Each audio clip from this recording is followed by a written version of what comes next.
Video Atasya Yasmin Party viral di Twitter, goyangan anak kepala Bea Cukai Makassar jadi omongan. Rekaman video Atasya Yasmin, anak kepala Bea Cukai Makassar Andi Pramono sedang party viral di Twitter.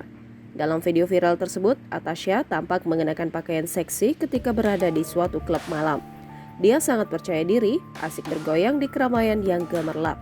Alhasil, goyangan Atasya dalam video berdurasi 11 detik tersebut menjadi bahan omongan netizen.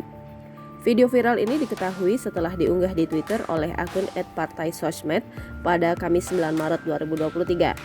Gaya hidup Atasya memang tengah menjadi omongan di media sosial.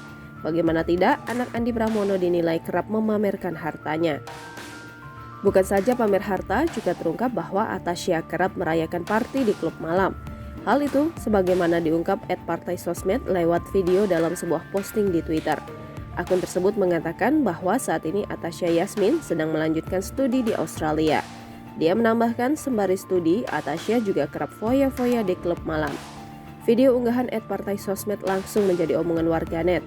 Mereka memandang perbuatan anak pejabat negara itu tak sepatutnya.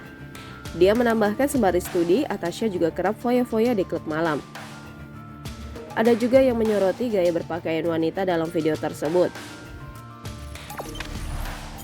Jangan lupa subscribe, share, komen, dan like ya.